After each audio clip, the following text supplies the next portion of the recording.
For members of the Hanlon Lee's Action Theater, full contact jousting is just part of the job. I caught up with founding partner Steve Cowan on his day off at the Arizona Renaissance Festival. How in the world did you get started jousting? It was just a fluke. My partner was doing some stage combat and some Shakespeare and sword fighting in the streets at the New York Renaissance Festival. And about a week before opening, this was back in 1979, a week before opening, the jousters quit. They just quit. The owners came to my partner Kent and said, "Do you think you could joust?" And he, you know, being a young actor, said, "Well, yeah, sure, I can do it." and that was how it started. You know, I came in a few years later. I heard about it. I grew up actually with horses. I rode rodeo as a youngster and had always loved horses. I'd always loved fighting and Errol Flynn kind of stuff. So I thought, wow, they pay guys to do this? You know, this seems like the perfect job. And I got into it just thinking it would be fun, and that was 25 years ago. The thing that cracked me up is this idea of having to find horses every place you went. You go rent local horses who'd never been involved in this, which is probably unthinkable to you today with all the training you put in on your horses today. Yeah, I mean, we just had to do it. It was the only thing we could do. We were living in New York. There was no way to keep a horse, so that was our only option. Well, isn't one of the tough things with teaching a horse to joust, or to be a jousting horse, is to get horses to run at each other? I mean, that's like counter to every instinct they have, isn't it? It's really absolutely the most unnatural situation to put a horse into. First of all, to get on them with all this armor and clanking stuff and take weapons and try to make them run at another horse that's got a guy on there with all kinds of stuff and noise, and they just don't want to do it. Some horses are more trusting and will go into it a little quicker, but it really is just a slow, steady process with them. And if you break their trust, oh my goodness. Now, is one rider always linked up with the same horse? I mean, is it a horse and rider team? I try to do that. You know, as I get new, you know, guys in that I'm trying to train to do the show, I tend to put them on the more experienced horses, because once the horses do the show for a while and they get some experience, then they can have a negative experience, or they can get jerked a little bit, or something can happen, and they'll overlook it. They'll a little more forgiving. They'll fill in a little bit, for the guys. But with the new young horses, I try to take my best riders and put them on those young horses and keep them on those young horses for a while until that horse gets pretty settled in with it. Now, you think of jousting, you think of knights and their armor and all of that, and you think of very big horses, like draft horses. You don't use draft horses. What do you use? We use quarter horses primarily, and draft crosses, just because of the style of show that we do. It's a little bit earlier period. Really, when you think about jousting, the early jousts were really just kind of melees. They would be prepping for battle, so they'd put a bunch of guys into an arena with big clubs, and they'd just try to knock each other off their horses. And it wasn't a classic joust like we think of. That really didn't evolve until later on, when it was really just a sport. It wasn't really preparing for battle. It was just nobles, the king, the prince, whoever would go out there and wear these beautiful suits of armor where they really couldn't get hurt. And they would use a tilt rail in between the horses, so the horses couldn't cross in front of each other. It was just a narrow lane. They'd run at each other and just try to hit each other. And we just, you know, from a theatrical standpoint, we wanted to have more options than that. So we use an open field, no tilt rail, lighter horses that are more agile. We use, like I said, quarter horses, draft crosses primarily, so we can do quick turns, we can do all kinds of different horse-to-horse combat. And we can do diagonal passes close to the audience along the rail, and it just makes the show more exciting. Now, you're responsible, aren't you, for going out and finding the horses that are going to be part of the show? Yeah. What do you look for? I mean, we know the kind of breed and the conformation and so forth, but temperament-wise? You know, I actually have to audition horses. I do. I go and I take a flag, and I'll take a squire and some equipment, and get up on the horse and just see how they'll put up with just the initial kind of things with the equipment. And I can usually tell in the first, 5, maybe 10 minutes whether a horse is really suited for it. Some love to be in front of a crowd, some will never ever like it. Yeah, because the audience environment, that's a whole new level of distraction, besides just learning the job that they're going to do. Yeah, absolutely. Yeah. Yeah, we take our young horses that have not been around the crowd and the PA system and the music and the sounds, and we just keep them backstage and try to just get their hooves wet, so to speak. Well, I have to ask you about, obviously there's some danger to falling off these horses and be out there with weapons and so, and you guys use real steel swords. Oh, These absolutely. aren't fakes in any way. No, no, no. Tell me about some of your wrecks. Well, surprisingly, we haven't had too many. There's always the occasional broken bone, collarbone, finger. That just Hey, you say that so lightly, like no big deal. Break a collarbone. We're kind of stunt men, and you just have to take that as that's comes with the territory. We have had a few kind of bad ones. Actually, I had a kind of a bad one way back in '86. I got a sword stuck through my arm in a show.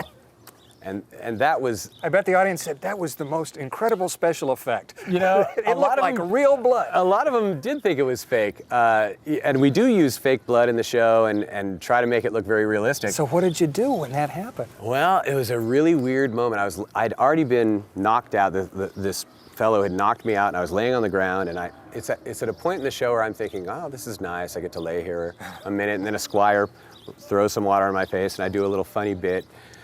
And the guy who had knocked me out had a sword in his hand. He was getting the crowd to cheer and decided for emphasis to stick the sword in the ground next to me. And he had a whole arena he could have stuck it into, but he stuck it right through my arm, right through the back, and it came out the front and then went into the ground. You were pinned to the ground. I was pinned to the ground, and I looked at it. He had to have been horrified. Oh, and this is one of my best friends that did it to me. He couldn't believe it. And he pulled it out immediately. And there was a lot of blood. Oh my gosh. Well, and what did you do? I tried to get on my horse initially. I wanted to be gallant and get on my horse and ride out. And I got over to my horse and everything started to go. Oh my gosh. So I didn't get on my horse. I just walked out of the arena and wound up, in an ambulance and at a hospital. And everything was fine. Everything worked out okay. And I suppose this is relevant to anybody who's ever fallen off a horse or gotten hurt around a horse. How do you come back the next day?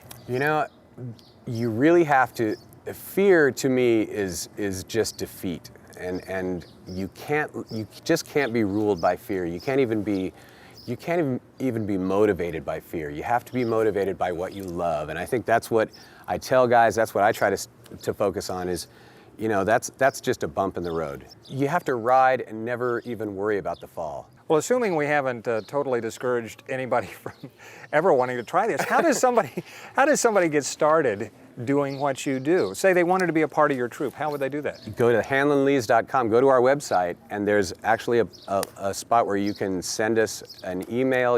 If you send us a photo and whatever experience you have, whether it be in theater or stage combat or equestrian experience, we take people from all different areas. Well, you'd have to love life on the road. You kind of have the life of a gypsy. How many shows a year do you guys do? Well, we do, it's grown to, I guess we do 9 major Renaissance festivals. So there are times in the year, right now, for instance, we just have the Arizona show going on. But at one point in the year, we have 3 shows running simultaneously. So we have to have a team at each show. So we have to have that many horses, that many riders. I'd say we probably have 25 jousters in all, but we maybe are only using 6 or 12 at any one time. But yeah, we have 9 shows. We also do a Wild West show, a Buffalo Bill Wild West show that we have in a couple of places. So that's a whole nother So you're like realm. a kid that never grew up. Yes. That's what Steve Cowan's all about. That's true. Well, you got some guys that are going to show us some things. Yes, and I understand you want to get some training, well, try some of the stuff out, right? I don't know, maybe a little bit. Okay. We'll find out. I do have some guys. Shall we try it? Yep, All let's right. go. How often do you guys get out here and work with the horses when you're not doing shows? Well, every day? Not every day. We try to take, after the weekend, Monday and Tuesday is sort of our weekend. We take that as our 2 days off. And then Wednesday, Thursday, and Friday, we do 2 rides a day. It's really important for the horses to just sort of stay in the routine. Yeah. Well, this is it, huh? This is the arena.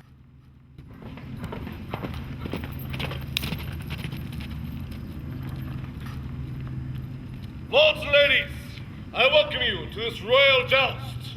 I call to this field of honor a knight, quick and cold as the blade he doth carry, riding in the colors of emerald and silver, Sir William de Bracy. There's William. Yeah, and he's moving out. Yes. Now he's riding a half draft. She's Belgian I quarter call horse to this cross. field of honor a fierce protector of the crown, riding in the colors of red and green, Sir Joseph, the Lord of Lincoln.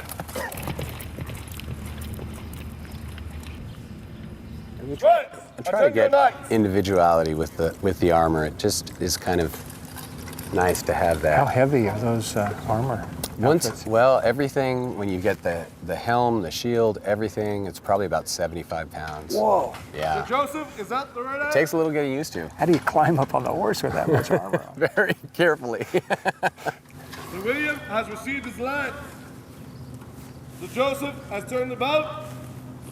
Sir William has turned about. They salute. Here we go. Charge. Charge! Well struck, Sir Joseph. That was a good hit. Now, I couldn't see who hit whom. Joseph hit William. Well struck. William has lost his shield. Joseph at William's head. Sir Joseph turns about. Sir William is at the ready. He's in trouble. Not too good. Strong hit. Sir Joseph is unhorsed. Joseph is unhorsed. It's unhorsed. Huh? Unhorsed. Sir Joseph, do you yield? I yield. Sir Joseph yields. Sir William is the victor. Hey, huzzah! Well done, Sir William. Rick, this is Joe DeRigo. He's Sir Joseph, our fine knight. Bill Birch is Sir William over there. And Ton Jones is our master of arms. And over here we have my fine squire, my fine son, Jackson Callan, who does a great job. And Rachel Fry is Sir William's squire. Yes, well done, guys. Good job. Good job. Thank you very much. Now, ring jousting has a lot of the same elements, and it's a good place for a beginner to start. Well, I'm on Cutter here. Cutter's a quarter horse, is that correct? Cutter's a quarter horse, and one of our more experienced guys, this is Sonny that I'm on, and he's a young guy that's just getting into this. He's a Morgan. Uh-huh. You were asking earlier about his bridle. I'm using kind of a modified side pull. Uh-huh. One of my philosophies is I try to get a bit out of their mouth if I can, because when we're jousting, we have a shield and you're getting hit, and we have to keep control of the reins because we're in an open field like this, and we have to guide the horse all the way through the pass.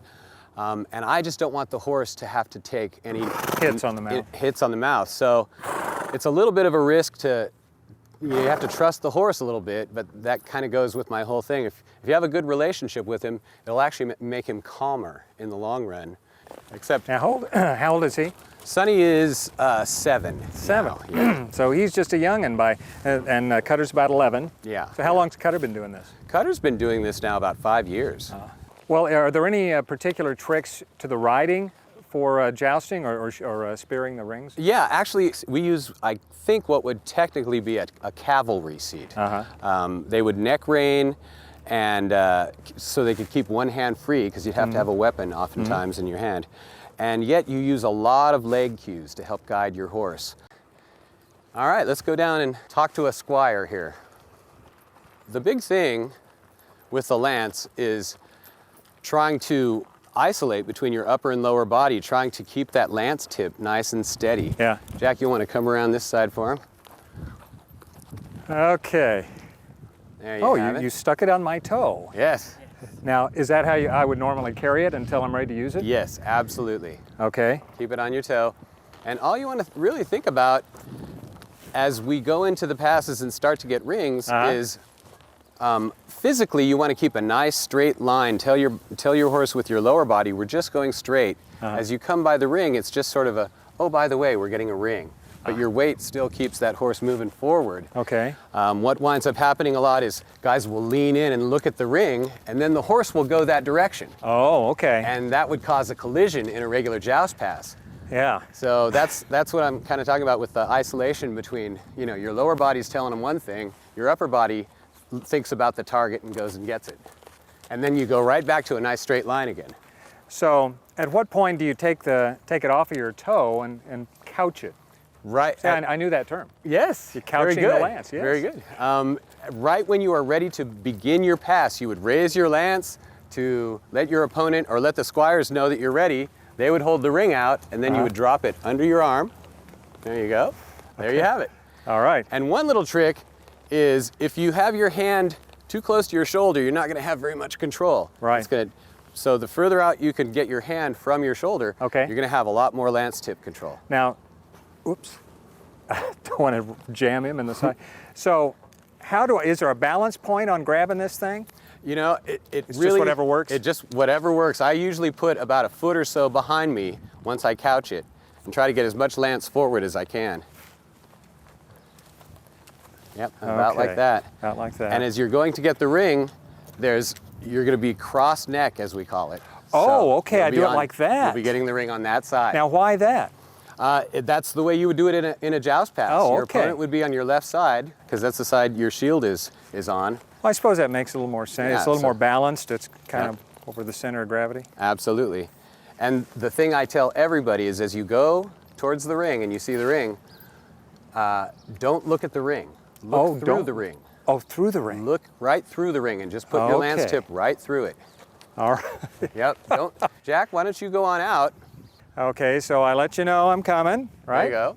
Good. I couch the lance. Yes. There we got it. Back on the toe. Yeah. And I'll do one on Sonny here because you can see with a young horse what kind of challenges are. He gets a little worked up.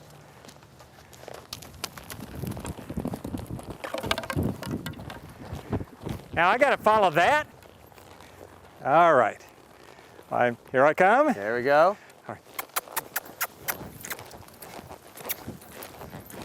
Yay! Nice. I'm telling you. I got to do that one more time. That's fun, man. It's addictive, isn't it? It is. I'm going to make a mistake here if I don't get it back on my boot. Oh yes, and when you're wearing armor, let me tell you, having it on your toe saves you so much energy because the armor just gets heavy very quickly. All right. All right. All right. So Here we Richard, go. Forward to battle. Yes. Yay! That was very good. You didn't miss one ring. Well, I think this is a good time to stop. Well, Steve, thank you so much. You're a great teacher. Really good job. Thank really you. Good job, Rick. Thank you. You have a job anytime you want. Well, maybe next time you'll teach me how to fall off without hurting myself. That could come in handy. I can't promise without hurting, but I can teach you how to fall off. I already know how to do that. Hey, thanks so much. Thank Appreciate you. it.